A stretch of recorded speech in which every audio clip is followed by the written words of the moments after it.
கொள்ளுங்கள். இந்த வேளையில் டாக்டர் ஜெனிஃபர் அவர்கள் முன் வந்து அவருடைய சாட்சியை சொல்லும்படியாக கர்த்தராகிய இயேசு கிறிஸ்து நாமத்தாலே கேட்டுக்கொள்கிறேன். அவர்களுக்கு நம்முடைய உற்சாகத்தை நாம் தெரிவிக்கும்படியாக நம்முடைய கருங்களை பற்றி நாங்கள்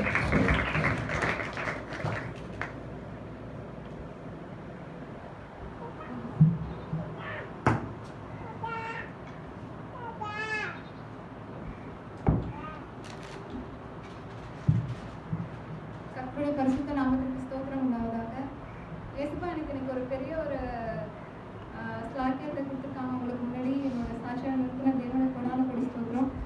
அங்கிள் சொன்னது மாதிரி எங்களோட ஃபேமிலி ஒரு பூர்வீக இந்து குடும்பம். இன்னும் கிளியராக சொல்லணும்னா என்னோட பாட்டி வந்து அந்த ஊருக்கு சாமியாடி, அதாவது வீட்டிலேயே கோயில் பின்னாடி வந்து பெரிய பாம்பு கொத்து செவ்வாய் வெள்ளியில் விசேஷித்த ஒரு இந்த செரிமனிஸ் இந்து செரிமனிஸ் எல்லாமே வைராக்கியமா இந்துல இருக்கிறத விட இந்துல வைராக்கியமா இருக்கிற ஒரு இந்து பூர்வீக குடும்பம்.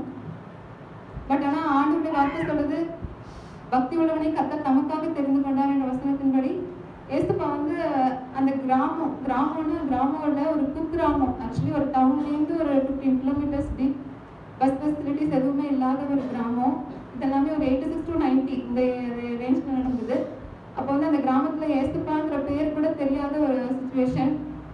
அப்போதான் என்னோட ஆக்சுவலி அந்த ஹிந்துஸ்லாம் சொல்லுவாங்க, இந்த இது அடுத்தவங்க நல்லா இருக்கக்கூடாதுன்னு சில மந்திரம் எல்லாம் பண்ணிடுவாங்கல்ல, அந்த மாதிரி வச்சு ஹோல் ஃபேமிலிக்குமே, அதாவது ஃபர்ஸ்ட் அந்த ஃபினான்ஷியல் சோர்ஸ் அடிக்கிற மாதிரி எல்லா என்னோட பெரிய மாமா இறந்து போனவங்க எல்லாமே அடுத்தடுத்த சடன் டெத், யாருமே எக்ஸ்பெக்ட் பண்ணாதபடி நடந்துருது. அதனால ஹோல் ஃபேமிலியே எல்லாமே உருக்குலைஞ்சு சாப்பாடு கூட கஷ்டப்படுற ஒரு இது மாதிரி வந்துட்டாங்க. வித்தின் ஒரு 2 to 3 months கூட அந்த மாதிரி ஒன்றுமே இல்லாமல் எங்கள் சுற்றி படிச்சுட்டு இருந்தவங்க எல்லாருமே இந்த மாதிரி காரணத்தினால படிப்பை நிறுத்துற மாதிரி ஆயிடுச்சு. எங்கள் சித்தி தான் அதில் மெயின். அவங்க நல்லா படிக்கிறவங்க, ஒரு 10th ஸ்டாண்டர்ட் படிச்சுட்டு இருக்கோம். அவங்களுக்கு சேவனை பண்ணி படிக்க முடியாமல் பைத்தியம் ஆயிட்டாங்க. எங்கள் பாட்டியும் பைத்தியம் ஆயிடுச்சு. எல்லாம் ஒரே ஃபேமிலியில் 2 டெத்து, 2 பேர் ஒரே நேரத்தில் பைத்தியம். இந்த மாதிரி ஒரு இதில் இருக்கிறவங்க தான் எங்களோட தஞ்சாவூரில் இருக்கிற இப்போ இந்த ஆர்கனைச சபை ஆசீர்வாதம் ஐயா வந்து இன்னும் அது டீப்பாக சொல்லணும்னா அதுக்கு ரொம்ப நேரம் ஆகும்.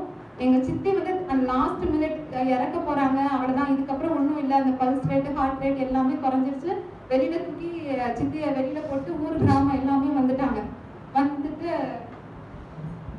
அவ்வளோதான், இந்த நேரத்தில் இறக்க போகிறாங்கங்கிற சுச்சுவேஷனில் திடீர்னு எங்கள் சித்தி எழுந்திரிச்சு எங்கள் ஹோல் ஃபேமிலி, அதாவது வீட்டில் அந்த பெரிய வீடு, அந்த வீடு ஃபுல்லாக இந்து ஃபோட்டோஸ், அந்த இவங்களோட ஃபோட்டோஸ் தான் இருக்கும்.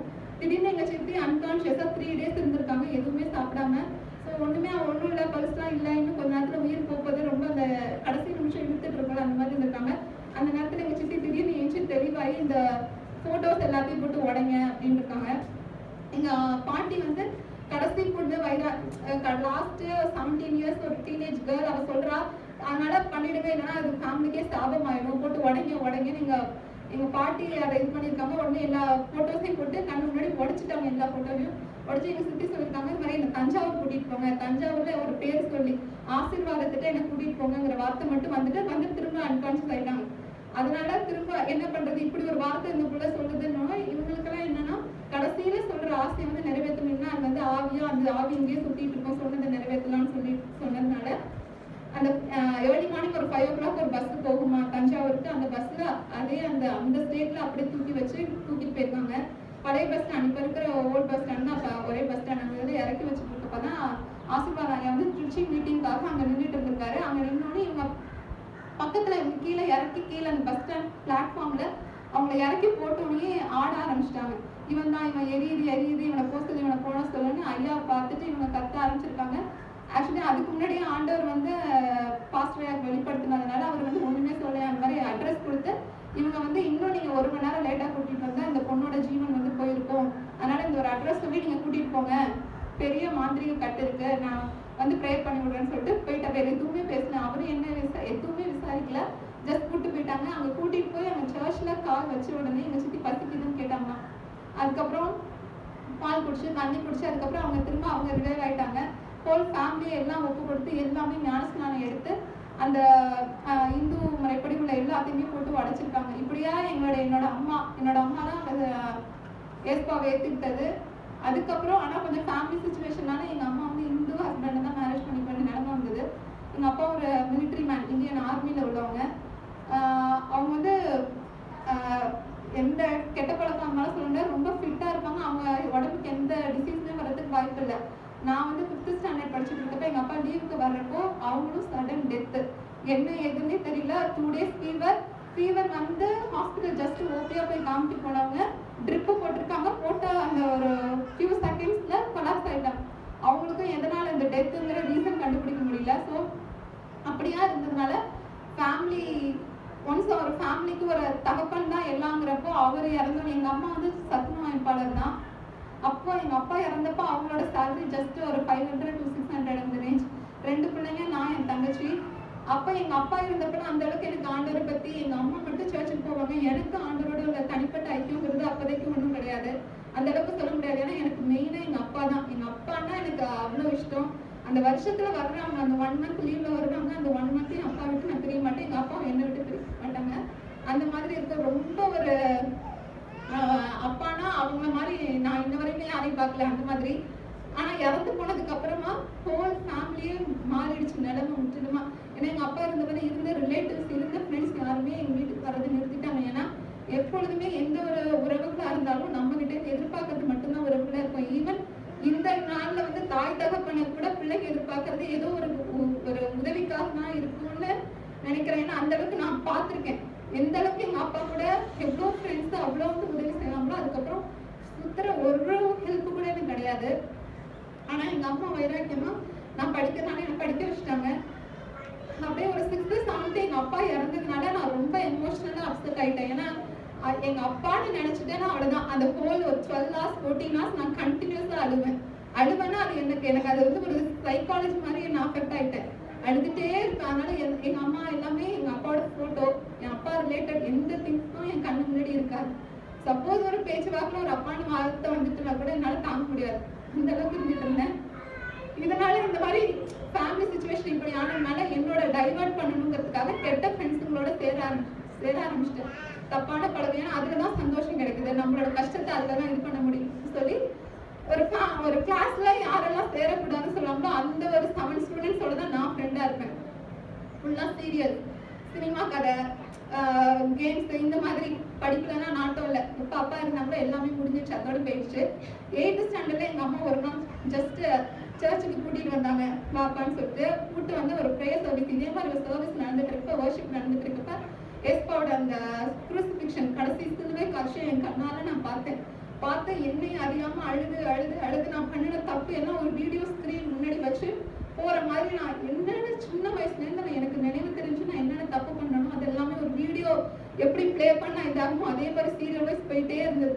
நான் அதை பார்த்து நான் இவ்வளோ கேவலமாக இருந்திருக்கேன், இப்படி இருந்திருக்கேன்னு கதறி ஒப்பு கொடுத்தேன். அந்த டே என்னோட லைஃபே மாறிடுச்சு. அதுலேருந்து என்னோட அந்த ஃப்ரெண்ட்ஸை ஃபஸ்ட்டு விலக ஆரம்பித்தேன். படிப்பு மேலே நாட்டம் வந்துச்சு. படிப்பு தானாக ஈஸியாகிடுச்சு. அது வந்து அதுக்கு முன்னாடி கஷ்டமாக இருந்தது, எல்லாமே ஈஸியாகிடுச்சு. அதுலேருந்து என்னோட லைஃபே மாறிடுச்சு. 10th ஸ்டாண்டர்ட் 10th வந்து எஸ்பாக்கு நான் ட்ரை பண்ணது. ஆக்சுவலி நான் 450க்கு மேலே வாங்கினேன் எஸ்பா. ஏன்னா அப்போ தான் எனக்கு ஸ்காலர்ஷிப் கிடைக்கும், நான் படிக்கலாம் ஃப்ரீயாக. ஆனால் எஸ்பா எனக்கு 485 கொடுத்தாங்க. State 3rd, district 2nd. யாருமே நினச்சி பார்க்கல. ஜெனிஃபர்னு ஒரு பொண்ணு எங்கள் ஸ்கூல்லே யாருமே எதிர்பார்க்கல. அந்தளவுக்கு ஆண்டவர் அப்பட்டமாக எல்லாரும் கண்ணு முன்னாடி உயர்த்திட்டாரு. அதுக்கப்புறம் அதை சஸ்டெயின் பண்ணணும்னு நான் படித்தேன். பட் ஆனால் 12th ஏன்னா எந்த ஃபினான்ஷியல் சப்போர்ட் இல்லாதனால எந்த டியூஷன் அந்த மாதிரி எதுவும் வைக்கல, நார்மலாக படித்தேன். 12th அதே மாதிரி எஸ்பா எனக்கு 1147 196.5 கட் ஆஃப் கொடுத்தாரு, எந்த டியூஷன் போகாமல். ஸோ நான் அதுக்கப்புறம் ஆண்டவர்கிட்ட கேட்டது, எஸ்பா எனக்கு நீங்கள் தான் அப்பா. அதுலேருந்து நான் அந்த 8th ஸ்டாண்டர்ட்லேருந்து அந்த 8th அப்புறம் திரும்பவும் அதே மன திரும்புதல் வந்தாலும் அந்த அப்பாவோட இது மட்டும் என்கிட்ட போகல. அந்த அப்பாங்கிற ஒரு வார்த்தை கேட்டால் என்னால் அந்த நாள் ஃபுல்லாக ஸ்கூலுக்கே போக மாட்டேன், ஃபுல்லாக உட்காந்து அழுதுகிட்டே இருப்பேன். கர்த்தருடைய வார்த்தை வல்லமை உள்ளதுங்கிறத நம்ம எவ்வளோ கேட்டிருப்போம். நான் அதை உணர்வுபூர்வமாக எக்ஸ்பீரியன்ஸ் பண்ணியிருக்கேன். என்னன்னா நான் ஜஸ்ட் எங்கள் அம்மா சொன்னாங்க, இதே மாதிரி அழுதுகிட்டே இருந்தால் பைத்தியம் முடிச்சிட்டோம், பைபிள் எடுத்து படி. இப்போ தான் பைபிளில் படிக்கிறேன், பைபிள் எடுத்து படி, ஏற்பவங்க கூட பேசுவாங்க.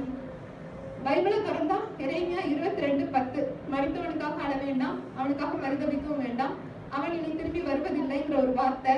அந்த வார்த்தை நம்ம நார்மலாக படித்தா பரவாயில்ல, அது அன்னைக்கு கர்த்தர் கொடுத்த வார்த்தை. அந்த வார்த்தை எனக்குள்ளே போயிடுச்சு. அதுலேருந்து என் அப்பாவுக்காக இன்ன வரையும் நான் ஒரு சொட்டு கண்ணீர் விட்டதில்லை. ஏன்னா அதை காட்டிலும் மேலான ஒரு ஏசப்பா எனக்கு அப்பாவாக இருக்கிறாமேங்கிறத நான் உணர ஆரம்பிச்சிட்டேன். அதுலேருந்து அந்த உலகமயமான ஒரு அப்பா சொந்தம் அந்த இதெல்லாம் இல்லை. எல்லாவற்றுக்கும் மேல எப்பெல்லாம் நான் ஒரு அப்பாவோட அன்பை உணர்வுன்னு நினைக்கிறேனோ ஐ ஜஸ்ட் ப்ரே பண்ணும்போது ஏசப்பாவோட அந்த ஹக்கு அந்த ஃபீல் எல்லாத்தையுமே நான் ஃபீல் பண்ணியிருக்கேன். அதனால ஆண்டவர் மாதிரி இந்த உலகத்துல அன்புள்ளவர் யாருமே கிடையாது. நம்ம எதிர்பார்ப்புக்கு மேல அதிகமா நேசிக்கிறவர். ப்ரேயர்லாம் ஏசப்பா அரவணைக்கிறது, ஏசப்பா முத்தம் கொடுக்கறது, நம்ம முத்தம் கொடுக்கறது, இது மாதிரி எல்லாவற்றையுமே நான் அனுபவிச்சிருக்கேன். அதுல இருந்து எனக்கு அந்த மாதிரி ஒரு உலகமயமான அந்த கஷ்டத்துல இருந்து ஏசப்பா எனக்கு இது கொடுத்துட்டாங்க. அதுக்கப்புறம் 1147 கொடுத்து ஏற்பாடு நான் கேட்டது, ஏற்பா எனக்கு நீங்க தானே இப்போ அப்பாவா இருக்கீங்க, ஏன்னா அடுத்து நான் படிக்கணும், ஆனா படிக்கிறதுக்கு எனக்கு எந்த ஒரு சப்போர்ட்டும் கிடையாது. படிக்க வச்சா நீங்க படிக்க வைங்க, நான் படிக்க வைக்கிறேன், நான் படிக்கிறேன், அவ்வளவுதான். ஆண்டவர் வந்து 2013 ஒரு சட்டத்தை கொண்டு வந்தாரு கலைஞர் மூலமா.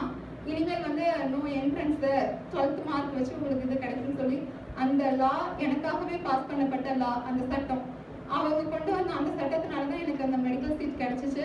நான் எக்ஸ்பர்ட் ஜெபிச்சிட்டு எனக்கு டாக்டர் ஆகணுங்கிறதுலாம் எனக்கு பெரிய விஷயம் இல்லை. நான் வந்து தஞ்சாவூர் சபைக்கு நான் போகணும், சர்ச்சுக்கு வாரம் எனக்கு புதுசா இடத்துக்கு நான் போகல. நான் தஞ்சாவூர் சபைக்கு தஞ்சாவூர் மெடிக்கல் காலேஜ்ல சீட் கிடைச்சா நான் படிக்கிறேன் ஏசப்பா, இல்லைன்னா எனக்கு அந்த மெடிக்கல் சீட் வேணாம். வீட்டில் சொன்னா அதை புரிஞ்சுக்க மாட்டாங்க, நீங்களாவே இது பண்ணி போடுங்கன்னு இது பண்ணேன். கரெக்டா என்னோட கட் ஆஃப்க்கு நான் தான் ஃபர்ஸ்ட் ஆள் தஞ்சாவூர் மெடிக்கல் காலேஜ். ஏன்னா அதுக்கு முன்னாடி இந்த ஸ்டான்லி எம்எம்சி எல்லாமே முடிஞ்சிருச்சு. ஏசப்பா என்னோட மன விருப்பத்தை நிறைவேற்றி தஞ்சாவூர்ல சீட் கிடைக்க வச்சாங்க. யூஜி எம்பிபிஎஸ் அதில் படித்தேன். எம்பிபிஎஸ் முடிச்சோடனே என்னோட ஃபேமிலி சுச்சுவேஷனுக்கு ஏசப்பா எனக்கு வேலை நீங்கள் கொடுக்கணும். நான் போய் ப்ரைவேட்டாக இடையில வேலை பார்த்தேன். ப்ரைவேட்டாக வேலை பார்த்தாலும் அங்கே வந்து 8 ஹவர்ஸ்க்கு மாதம் 24 அந்த மாதிரி தான் கிடைக்கும், சண்டே லீவ் கிடையாது. ஆனால் நான் ஃபேமிலி சுச்சுவேஷனுக்கு ஐ ஷுட் ஒர்க், நான் வேலை பார்த்து ஆகணும். ஆனால் இப்படி இருக்கேன் ஆண்டவரே, நான் என்ன பண்ணுறது, ஒரு மாதம் பல்ல கழிச்சிட்டு போனேன், ஜெபிச்சேன். ஆனால் அதே மாதிரி ஆண்டவர் வந்து எனக்காகவே திரும்ப ஒரு சட்டம், அது வந்து ஜெயலலிதா சிஎம் அவங்க கொண்டு வந்தாங்க. என்னன்னா இந்த மாதிரி எம்ஆர்பி மெடிக்கல் ரெக்ரூட்மெண்ட் போர்டு புதுசாக இந்த மாதிரி ரிட்டன் எக்ஸாம் வச்சு எடுத்தாங்க எல்லாரையும். அதில் ஃபர்ஸ்ட் பேட்ச் நான் தான் பாஸ் ஆனேன். அந்த எக்ஸாம்லேயே ஒரு பெரிய அற்புதம். ஆக்சுவலி நான் ஹவுஸ் சர்ஜன் முடிச்ச அதே வருஷம் எக்ஸாம் நடந்துச்சு. 2007 உள்ள போனேன், 13 வந்து அந்த 13 தான் வந்து செப்டம்பர் எக்ஸாம். என்கிட்ட அப்போ ரெஜிஸ்ட்ரேஷன் சர்டிஃபிகேட் கூட வரல, நான் எம்பிபிஎஸ் முடிச்சிருக்கேன் அப்படிங்கிற சர்டிஃபிகேட் கூட இல்லை. ஆனால் அதில் ஆண்டவர் என்னை அந்த எக்ஸாம்லேயும் பாஸ் பண்ண வச்சு அதுக்கு திரும்ப யாரோ எனக்காக யாரோ ஒருத்தவங்க கேஸ் போட்டு இந்த பேட்சும் எலிஜிபிள் சொல்லி ஃபர்ஸ்ட் பேட்ச் எனக்கு அதில் கவர்மெண்ட் ஜாப் கிடைச்சிச்சு. அப்போ அதில் வந்து ஆண்டவர் இப்போ நான் பார்த்ததை விட 2 மடங்கு சம்பளத்தோட இன்க்ளூடிங் சண்டே லீவோட எனக்கு ஆண்டவர் கொடுத்தாரு. அதனால நம்ம வந்து நம்ம ஏசப்பாவை நம்ம நினைக்கிறோம், அவர் வந்து பராக்கிரமம் உள்ளவர். அவரை வந்து நம்ம அவரோட வல்லமையை நம்மளால கற்பனை பண்ணி கூட பார்க்க முடியாது. அந்த அளவுக்கு ஏசப்பா என் வாழ்க்கையில் அற்புதம் செஞ்சாங்க. அதுக்கப்புறம் நான் எம்பிபிஎஸ் முடிச்சேன். அந்த எம்ஆர்பி எக்ஸாம்னால கவர்மெண்ட் போஸ்ட்டே எனக்கு கிடைச்சிச்சு. அதில் 3 இயர்ஸ் ஒர்க் பண்ணேன். அதுக்கப்புறம் மேல் படிப்புக்கு அதே படிச்சுட்டு சம்பளத்தோடு கூட ஏசப்பா வந்து எனக்கு மேற்படிப்பும் அதே கொடுத்தாங்க. அந்த படிப்புலே எம்எஸ்ஓஜி ஏசப்பா கிருபையில இந்த வருஷம் முடிக்கிறதுக்கு திரும்ப கொடுத்தாங்க. இந்த இவ்வளோ உலக ஆசீர்வாதங்கள் எனக்கு நான் நினைச்சதற்கும் எல்லாவற்றும் அதிகமாக ஏசப்பா என் வாழ்க்கையில செஞ்சாங்க. உலக ஆசீர்வாதத்தை கூட ஆவிக்குரிய ஆசீர்வாதமா என்னோட மேரேஜ் லைஃப் அதை வந்து ஒரு ஆவிக்குரிய குடும்பத்தோட என்னை நினைச்சாங்க. எப்படி வந்து ரூத் அந்நிய ஸ்திரியை வந்து கொண்டு வந்து ஆண்டவர் எப்படி அழைத்தாரோ அதே மாதிரி என்னை வந்து ஒரு ஆவிக்குரிய குடும்பத்துக்குள்ள என்னை கொண்டு வந்து ஒரு நல்ல கணவன், நல்ல மதர் இல்லா, ஃபாதர் இல்லா, ஒரு அப்பா அம்மா மாதிரி. ஆக்சுவலி இப்போ அங்கிளை பார்க்கும்போதுன்னா என்னோட அப்பா அதுதான் என்னோட மெயின் இதுவே. ஹைட்டா மிலிட்ரி மேன் யார் இருந்தாலும் எனக்கு ரொம்ப பிடிக்கும். எதுலாம் நான் இதோ அதே மாதிரி நான் என்ன அதாவது நம்ம ஏற்ப நம்மள மனசுக்குள்ள நான் வச்சிருக்கிற சின்ன சின்ன காரியங்கள் கூட நிறைவேற்றுகிற தேவன்கிறது அதுக்கப்புறம் தான் புரிஞ்சிச்சு. அதே மாதிரி என்னோட மாமனாரே எனக்கு ஒரு தகப்பனா கொடுத்தாரு. என்னோட நல்ல கணவர் இப்போ நல்ல குழந்தைய கொடுத்துருக்காங்க. இந்த மாதிரி ஆவிக்குரிய சபையோட நான் ஐக்கியப்படுத்திட்டு தேவனுக்கு கொண்டாட கொடி ஸ்தோத்திரம். இவ்வளோ எல்லாத்தையுமே ஒரு ஷார்ட்டாக சொல்லியிருக்கேன். அங்கிள் வந்து டைம் இல்லைன்னு சொன்னதுனால இன்னும் அநேக காரியம் இருக்குது. அதெல்லாம் சொன்னேன்னா இன்னும் ஒரு 2 hours ஆகும். இவ்வளோ வந்து வாய்ப்பு கொடுத்த ஏசப்பாவுக்கு கொண்டாட கொடி ஸ்தோத்திரம். அங்களுக்கும்